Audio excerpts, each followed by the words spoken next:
Magandang gabi po. Pagkatapos magsimba, ibibigay natin sa ating mga kababayan ang dapat nilang malaman sa panahong ito.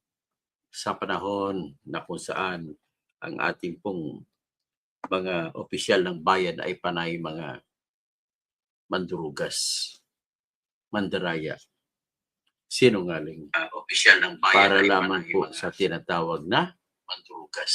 Sila kuno ay hindi nagnanakaw. Opisyal ng bayan lamang po sa tinatawag na mandurugas. Sila kuno ay Hello. So ngayon, ipagpatuloy natin ito. Naumpisan ko ito, ipapalo up ko lang ito. Kanina po, ay akin pong siniwalat na kahapon, kagabi, na gustong imbestigahan ni Remulla si congressman, yung batang congressman na si Leandro Ligarda Leveste, anak ni Lorin Ligarda na senador natin ngayon.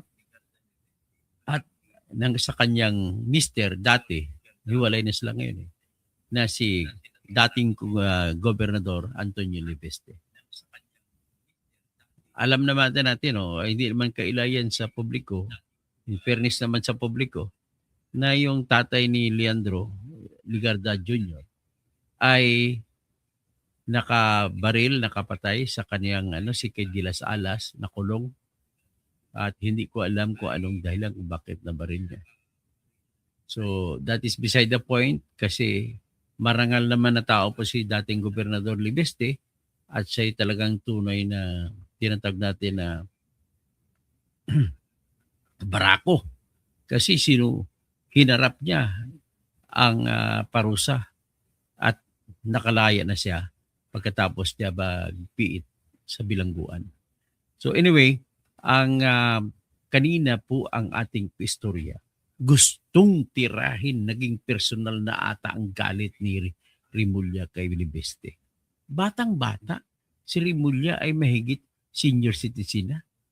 Tapos ang kanyang kakalabanin, gusto niya ipakulong para titirisipo. Tangina ka, parang ganun, panyeta ka. Ay, si Leveste. Pero kung ako tanungin mo, nagagalit lamang siya kay Leveste dahil sa Cabral Files. Ano ba, Miro? Wala ko ibang nakita eh. Unang-una, dapat gumalang si Remulla kay Leveste kasi anak siya ni dating gobernador ng Batangas. Na ang Batangas naman, ikatabi lang ng Cavite. At isa pa, anak din si Leveste ni Ligarda na isang senador. Parang baliwala yun ganong paggalang. Kumbaga, titingnan mo parang lalaking palingkira, ito si Remulla. Remulla, I'm calling you out. You're acting not like a like an ombudsman. I'm thinking of filing a case against you. Nalampasan na lang po. Wala po kasi akong pera pambayad sa korte, sa Supreme Court. But I'm thinking of filing a case dati na kuwaranto laban sa iyo. But that kuwaranto has never waned. Gayon, ikukuwaranto pa rin ulit. Kung magkapera lang ako, pambayad sa Supreme Court. Anyway, ang ayaw ko sa iyo yung biased ka sa lahat ng iniimbestigahan mo. To begin with, Mr. Remulla, nais kitang i-remind, you are an investigator. At saka, pag investigador ka, meron ka pong obligasyon sa pagdetermina kung ang investigasyon mo ay dapat magkaroon ka ng judgment, pagdidesisyon. Ngayon kung galit ka sa tao na iimbestigahan mo, paano na ngayon ang judgment mo? Yan po ay nasa sawata na ng iyong galit sa dibdib. Dapat ang investigador ay walang galit sa dibdib para fair ka sa mga taong iniimbestigahan mo. Ngayon, pagkatapos mo maimbestigahan ang tao kagaya nito si Leveste, mag-uutos ka ngayon sa internal office ninyo na taga-tayo bilang complainant. Yun yung Field Investigation Office ng Ombudsman. Uutusan mo yan dapat iyon sana mag-imbestiga, hindi ikaw.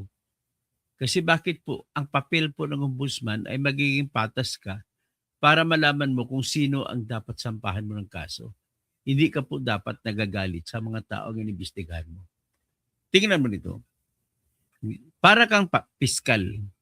Pag piskal ka, hindi ka pwede magiging bias pabor sa umaakusa o pabor sa inaakusahan.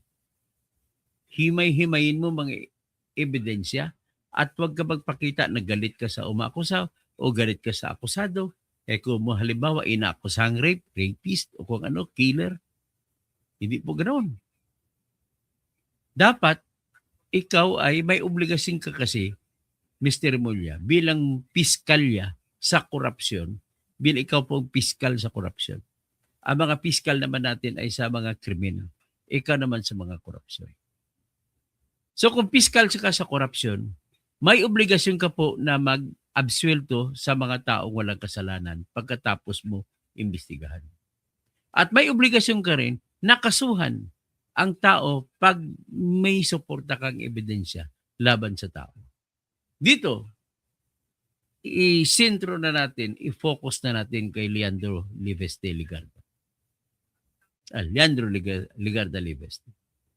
Nag-anunsyo ka, naggalit na galit ka pa kay Leandro Ligarda Liveste. Saan pupulutin si Leandro Ligarda Liveste? Una, hindi siya nakatapos ng kolehiyo. Nag-aral siya, all right, pro-mill kid siya noon. Sikat siya dahil siya pro-mill kid. Pangalawa, nag-aral siya sa one of the greatest and the biggest and the best universities in the world, sa Yale University. Pero hindi siya nakatapos. Ayon sa kwento niya kay Attorney Karen Jimeno, hindi siya nakatapos sa pag-aral sapagkat nag-anunsyo yung Kongreso na kung sino man ang gustong mag-apply ng solar power franchise ay may deadline during that year. So dahil may deadline, ay kailangan niyang umuwi ng Pilipinas para asikasuhin ang papel niya, mag-apply siya ngayon ng prangkisa sa Kongreso. Pero bago siya mag-apply sa Kongreso, mayroon na siyang mga inumpisang mga kumpanya, mga proyekto sa solar power. Hindi rin siya electrical engineer. But he was just, I do believe, ang kurso na kinuha niya sa Yale University ay political science. So malayo sa negosyo, malayo sa technology, na electric technology. Pero umuwi siya para itayo. At shortcut, nag-successful yung bata. Nag-successful ang bata. At bago siya sumali sa politika, binenta niya yung stake niya sa kanyang kumpanya. Kasi dahil alam niya ang tatay niya ay politiko, nanay niya ay politiko, so alam niya ang batas na kailangan wala kang negosyo bago ka pumasok sa politika. So I credit it to this genius guy. Tawag ko sa kanya genius guy. Bakit? Naipalago niya ang kanyang negosyo. Akalain mo naman, solar power. You are not even an electrical engineer and yet you've ventured into that kind of project that requires high-tech, high capacity, or high competence to technology. Nanaig pa siya. So ngayon, admitted during the time that his mother was a senator. So it was easy for him to get the franchise. But then, whatever it is, the finality of it is, nag-grant ang franchise niya, inaprubahan ng House of Representatives, inaprubahan ng Senate despite opposition to the contrary. Inaprubahan at pagkatapos maprubahan, pinirmahan ni Duterte yung kanyang prangkisa. And from then on, the rest is history. Ang proof na deserve niya yung prangkisa, Mr. Remulla, is the fact na binili ng Meralco ang 87% ng kumpanya niya na may hawak sa kumpanya pa na isa na binigyan ng prangkisa. Ang tingin ko lamang dito, Ma'am Paila, kay Remulla ay nainggit eh. Sobrang pagkainggit. Totoo lang, pinapangarap ko yung ganong ginawa ni bata na yan, eh, Libeste. Natutuwa ko sa kanya. Bata pa lang siya, pero nagawa siya. At because of that, nakita ko pa rin isang partner niya sa Kongreso na si Kiko Barsaga. Mga idealist na mga tao. At isa pa nakita ko na dapat katulong nila ay si Eli San Pedro. San Fernando. Eli San Fernando. Na representative ng Kamanggagawa Party List. Yung tatlo rito ang tinatawag ko ngayon ng bagong gumbursa ng bayan natin. So, ibig sabihin po, without telling how it happened, the most telling proof that Leandro Ligarda Leveste, who is 32 years old now, that he is so successful and a moralist is the fact that Meralco bought 87% of the shares of Solar Power New Energy Corporation. Bilyonaryong bata. Pinapangarap namin ng kaibigan ko si Edwin Hilapad yan. Si Leandro Ligarda Leveste. Biro mo, 32 years old. More than 10 billion pesos ang pera.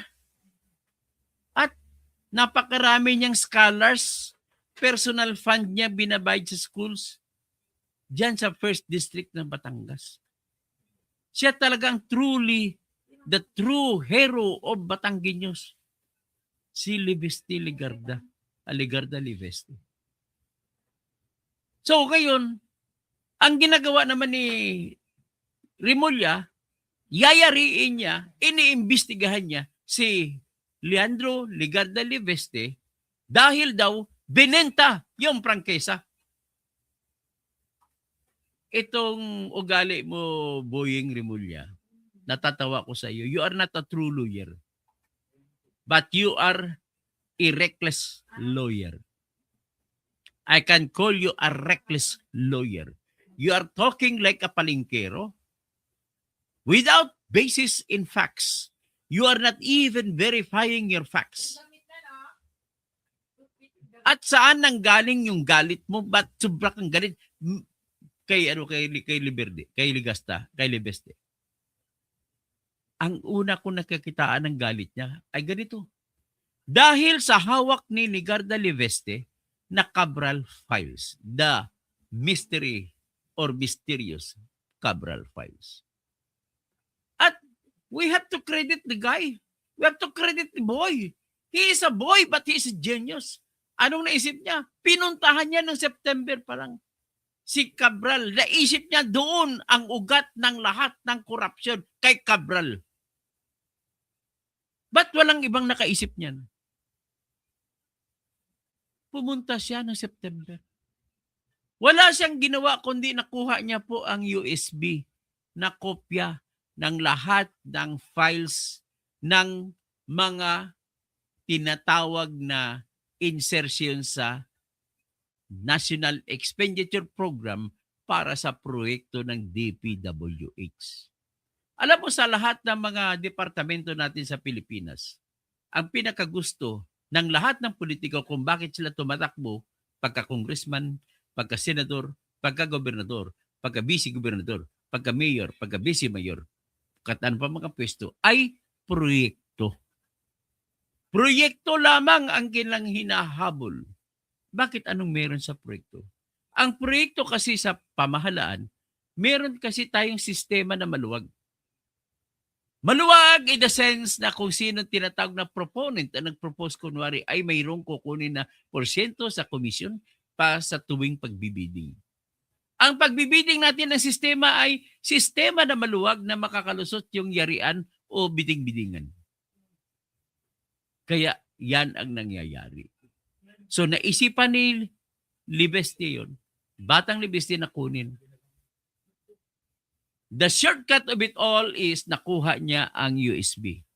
At tumistigo pa ang gwardiya ng DPWH na nang lumabas si Leveste mula sa DPWH at sumakay sa kanyang sasakyan kasama ang mga bodyguards niya, ay wala siyang ibang dala, kundi ang bodyguard niya may dala na pizza pie.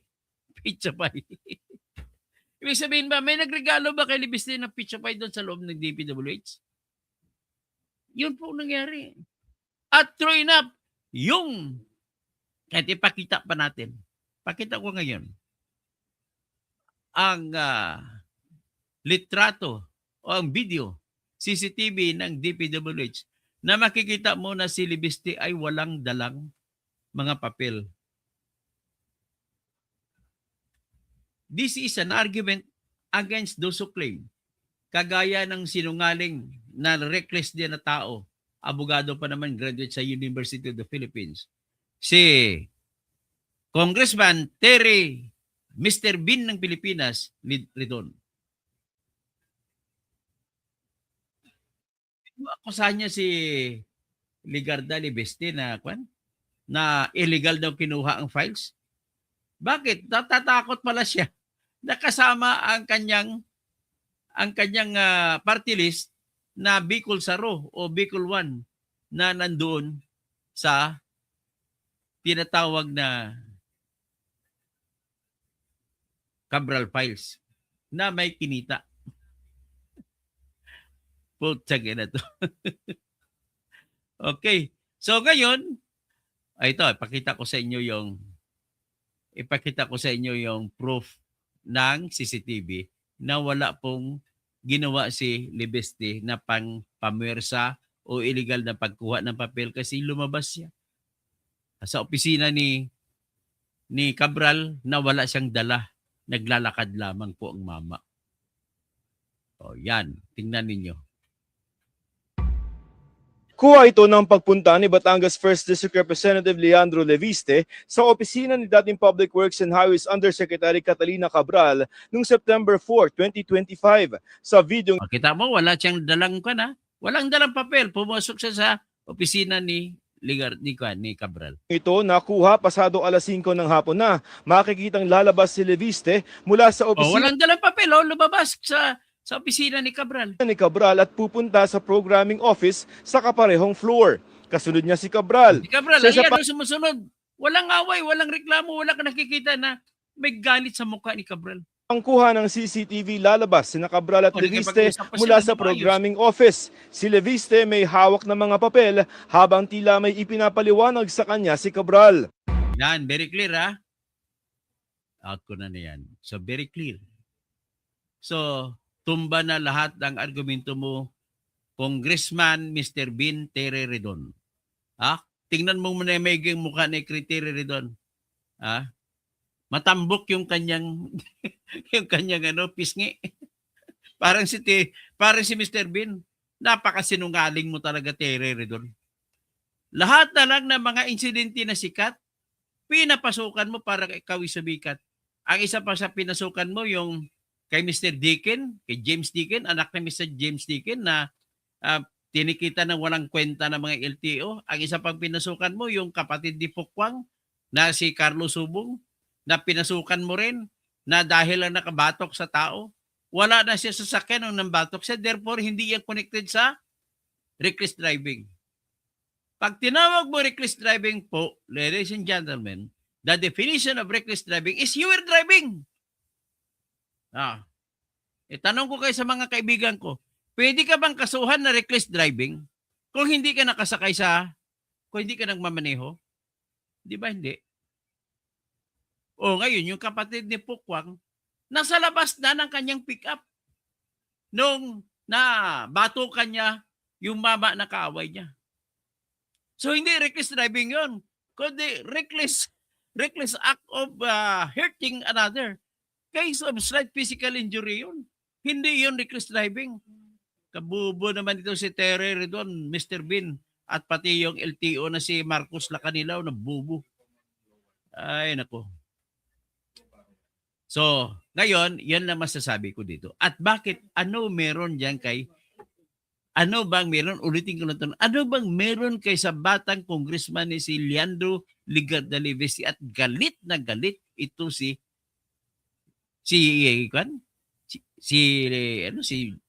Remulla. Yun po yung nakuha sa katotohanan na nakuha ni Leandro Ligarda Libeste ang Cabral files sa USB. At bakit siya magagalit ko nakuha? Kasi po, iyon ang ebidensya na nandoon sa listahan ang 8 billion. Marami pang ibang ebidensya. Isa doon sa ebidensya, 8 billion na siningit na pundo. Na tinagurian na nanggaling kay SAP, ESOP. Ano yung OP? Office of the President. Ang ES, Executive Secretary. Ano yung SAP? Special Advisor to the President. Ibig sabihin, mga 8 billion na yan, kay Bongbong Marcos yan na mga insertion. At doon galit na galit si Remulla. Kasi kasama sa sumpa ni Remulla sa pagsumpa niya pag-ombudsman, I will defend and collect. I will defend to the death the honor and integrity of BBM na nag-appoint sa akin. Ganun ba yun, Bunjing? Ganun ba yung Buying?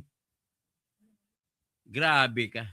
Titingnan natin muna yung video na kung saan ay galit na galit si Remulla kay Leandro Libeste.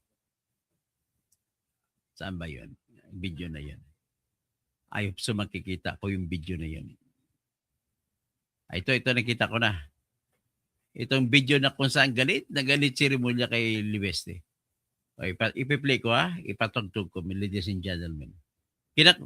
Nais kong ipasabi sa inyo na without fear or favor and without fear of contradiction, I am siding with Congressman Leandro Libeste on this issue.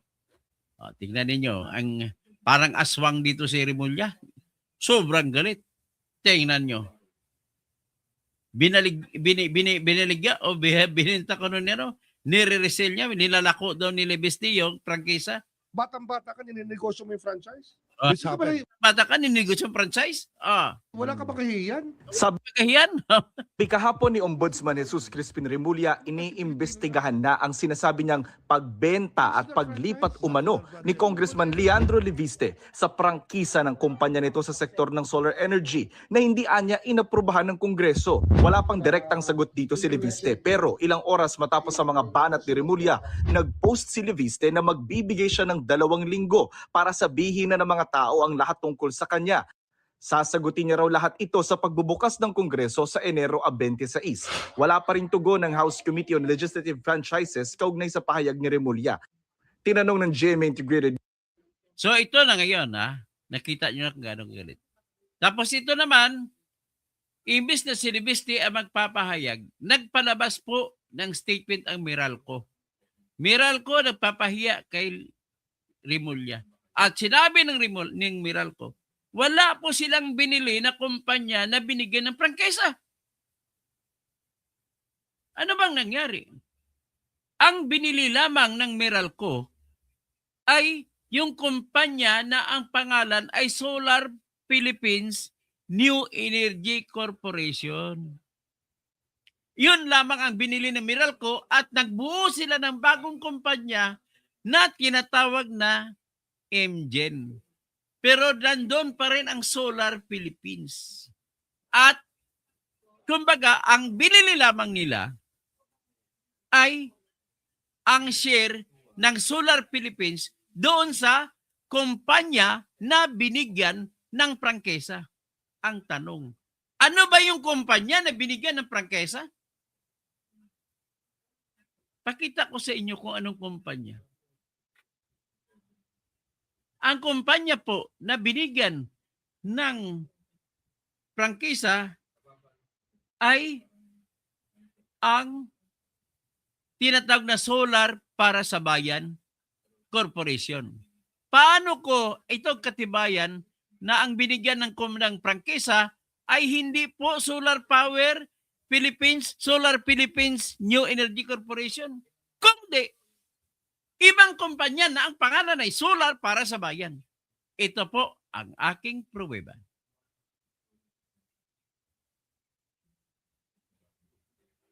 Ito.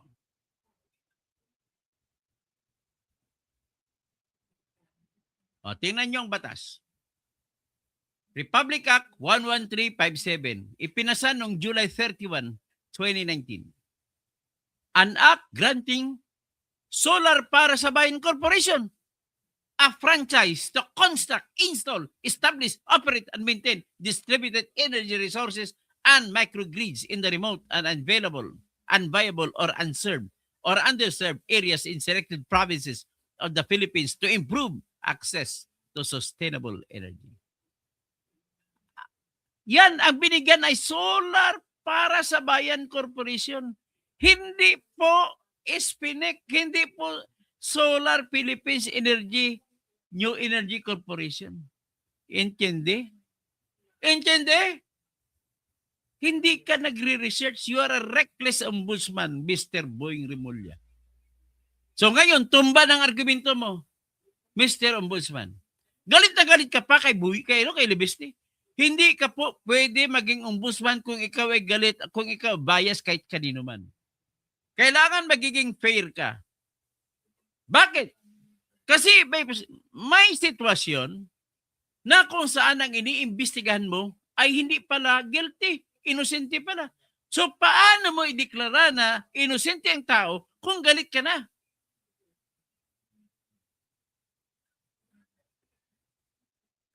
Grabe. Ang hirap mo naman talaga. Ladies and gentlemen, ulitin ko lang. Ang kumpanya na binigyan ng prangkisa ay, ang pangalan niya ay Solar para sa Bayan Corporation. Ngayon, ang tanong, dito ko gusto ko malaman ninyong lahat na nakikinig sa akin. Ang persona or personalidad ng tao bilang tao ay hiwalay sa personalidad ng korporasyon bilang korporasyon. Hindi ibig sabihin na ang korporasyon ay pangalan ay Solar para sa Bayan na ang kanyang mga may-ari na shares sa stocks sa solar power ay naiiba rin kapag naibenta sa iba at siya pa rin ang may-ari. Ang may-ari pa rin ay ang ng prangkisa ay ang Solar para sa Bayan Corporation. So ano nangyari? Maraming stockholder, maraming negosyante na bumubuo ng Solar para sa Bayan. Kumbaga, ang share lamang ng SPNEC or Solar Philippines New Energy Corporation ang binenta sa Meralco. Hindi yung Solar para sa Bayan ang binenta sa Meralco. So, ibig sabihin, SPNEC pa rin nandyan. Ang SPNEC naman ay binili naman ng Meralco ang share, ang kanyang pag-ari ng SPNEC mismo sa loob ng SPNEC.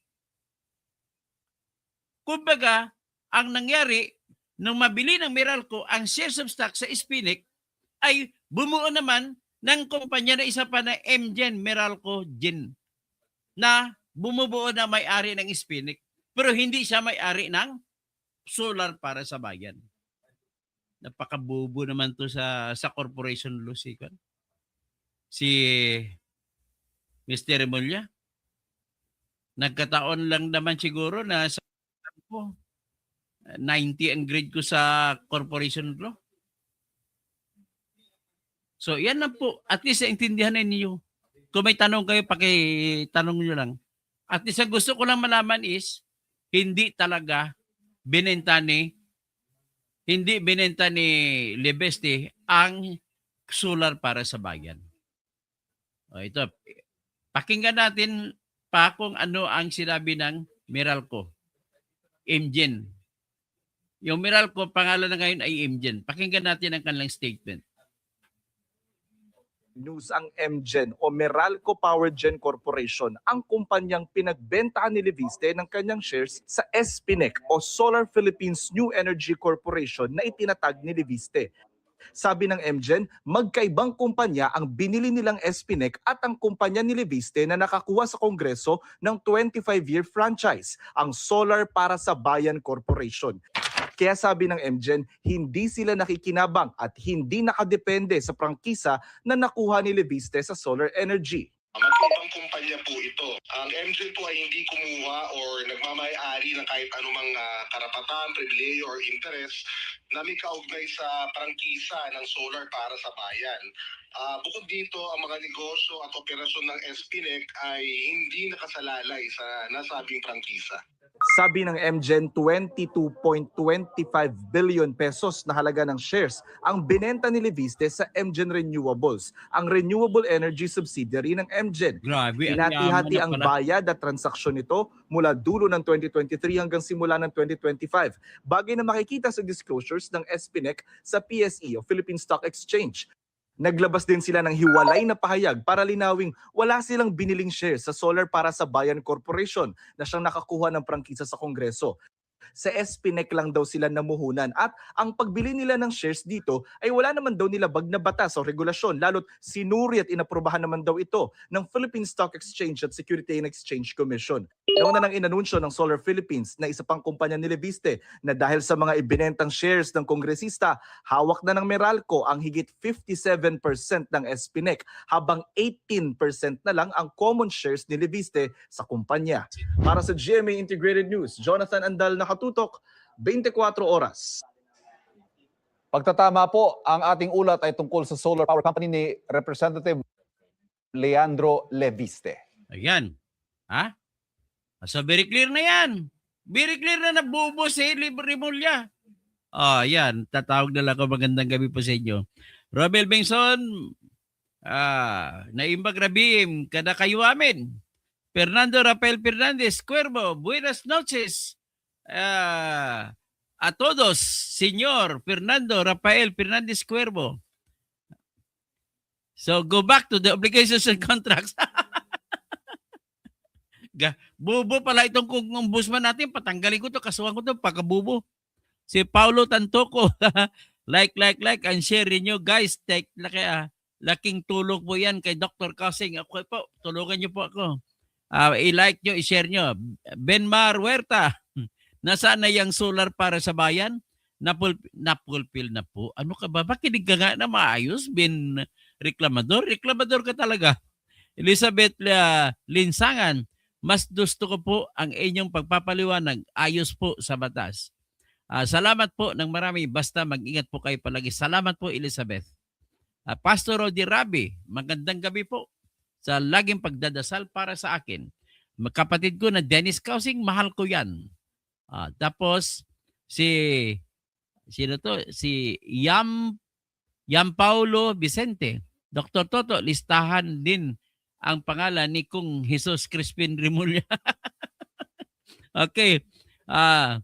Salonga Saka. Tao. Too much talk in public is not good for being an ombudsman. Bagay na posisyon ni Rimulya ay spokesperson. Dapat spokesperson na lang siya ni Bongbong. So, Balinggi. Balyageto, Botete. Ano yung ibig sabihin ng Botete? Hindi ko po alam. Bahar Angela. Napakasamang tao talaga si Boying. Chris Bagtas. Hi, hello sir. Good afternoon from Ilagan City. Isabela Luzon. Naimbag rabi Chris Bagtas. Sa mga kabsat ko dyan sa Isabela.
Hello. Magandang gabi, no? Nahack na naman po ako, pero napapaalam na rin ako sa inyo. Tapos na po ang ating kwan. Napulpil po ng solar para sa bayan. Hindi naman po siya Ben Marhuerte bibilhin ng Meralco kung hindi napulpil. Okay? Huwag ka mapakabubo Ben Marhuerte. Huwag ka mag-research ka na maayos. Mas bilib po ako sa iyo kaysa kay Buyeng. Nagturo ako dyan sa PLM at alam ko na magagaling mga estudyante. Salamat po. Nagturo ka pala sa PLM. So, napansin mo kami yung taga-PLM. Mga iskolar ng bayan ng Manila. Nawala ako dito. Na-hack na naman po ako. Ben Marhuerte, pakiusap ko lang sa iyo, magiging responsable ka naman po sa lahat sinasabi mo. Na-brown out po ako dito sa aking hack po ako. Alira Flor, Salam, Pagari, mga pakat. Salam, mapiam gabi sa inyong langon. Assalamualaikum warahmatullahi wabarakatuh. Insala, mga pagari akan, ago, pakat akan, ruusad barm. Demonyo ang pamumukha ni Boying Rimulya, itim na nga, no? Josie Alinyo, nawala. Bertudis, wait lang pa, ako na po yan, no? Nora Bosita, may dimensya na si Boying. Jing Unciano, good evening, Attorney Toto, God bless you. Sir, always watching from Bahrain. Ay, salamat po, Naimbang Rabi. Bayapabengi sa mga kabalin ko. Sa Tarlac, sa Pampanga, sa Nueva Ecija. Indian Laguardo, Johnny Laguador. Attorney Toto, mahusay at maliwanag, parang presentasyon ng facts sa korte. Salamat. Virgin, magsalita pa si Remulla, kala ko nasa kabila, buhay ka.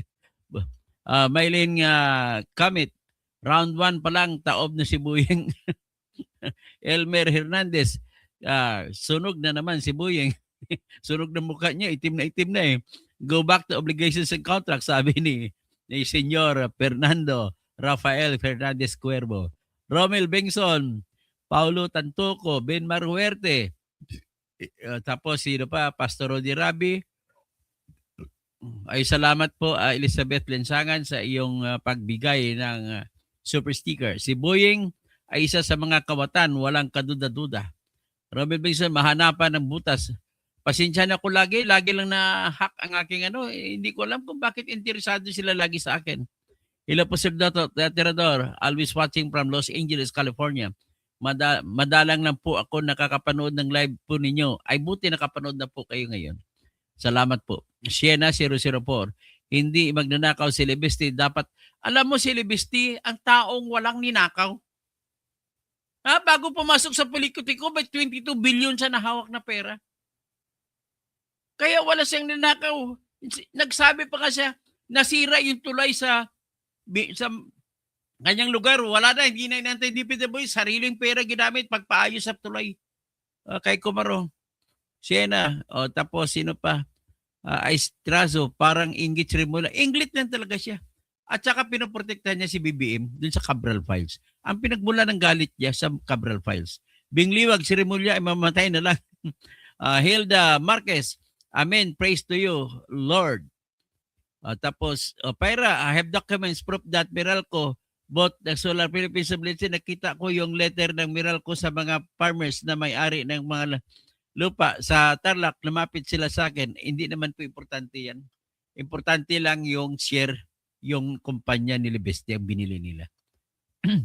Ibang issue yung usapin ko. May usapan sila sa farmers, magkano ang bayad sa paggamit ng lupa, another issue yan. Hayaan mo, Meralco na lang ang ayos ng total. Meralco naman ang bumili sa Spinek. Siena, Pangulo mismo ang walang hiyang tao, pinuno na masamang tao. Mark Anthony Sanico.